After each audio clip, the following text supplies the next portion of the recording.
मी पुढील प्रमाणे शोकप्रस्ताव मांडतो। पद्मविभूषण आशा भोसले यांचा जन्म 8 सप्टेंबर 1933 रोजी सांगली येथे झाला। पंडित दीनदयाल मंगेशकर यांच्या संगीताचा वारसा घेऊन जन्माला आलेल्या मंगेशकर भावंडे ही भारताच्या आणि मराठी लालाटीचे वैभव आहे। आशा भोसले या पंचरत्नापैकी एक होत्या।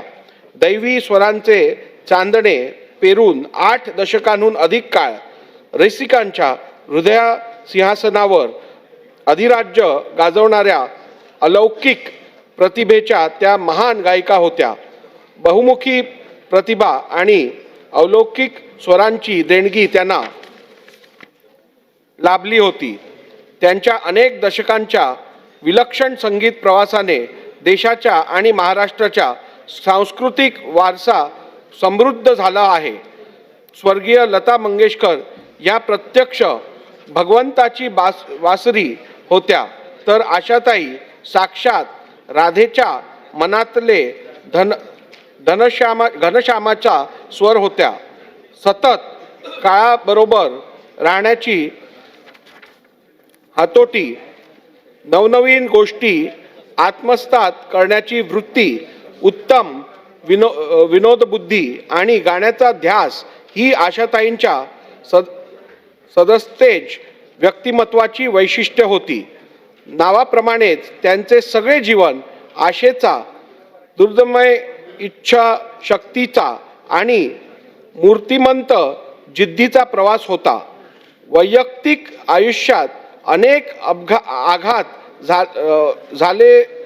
झेलूनही भोगलेल्या दुःखाला खूप म्हणून त्या जगत राहिल्या आणि आयुष्याच्या अखेरपर्यंत इतरांना आनंद देत राहिल्या। कैलासवासी आशा भोसले यांचा सुरानी अभंगातील ओतप्रोत भक्ती, प्रेमगीतातील अनुराग, श्रृंगार गीतातील मधुराळ मादकता, विरह गीतातील दुखरी वेदना, उडत्या गाण्यातील खट्याळपणा आणि बिनधास्तपणा या समस्त भावना कोट्यावधी गान रसिकांच्या हृदयापर्यंत पोहोचविल्या। 1943 मध्ये माझं बाळ या चित्रपटातून दत्ता डावजेकर यांच्या संगीताने सुरू झालेल्या आशाताईंचा संगीत प्रवास तब्बल 12,000हून अधिक गाणी गाऊन थांबला। तब्बल 20 भाषातील गाणी त्यांनी गायली। शास्त्रीय संगीताचा गंभीर्यपूर्वक पाया ढळू न देता त्यांनी सुगम संगीतातील भाव आणि ठसा सहजतेने पेलला। त्यांच्या स्वरात असलेली विधुलता ही विरहाच्या गाण्यात हळवी होत असे आणि नेतृत्वाच्या तालावर बेधुंद होऊन बसत असे।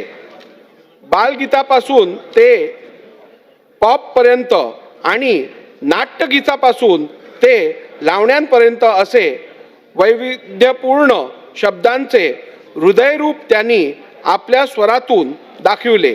कैलासवासी आशा भोसले यांनी भारतीय संगीत क्षेत्रात दिलेली योगदान अतुलनीय आहे।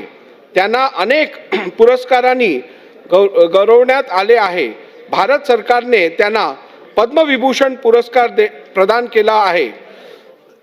महाराष्ट्र शासनाने महाराष्ट्र भूषण पुरस्कार देऊन त्यांचा यथोचित सन्मान केला आहे। भारतीय चित्रपट सृष्टीतील सर्वोच्च दादासाहेब फाळके पुरस्कार त्यांना प्राप्त झाला आहे।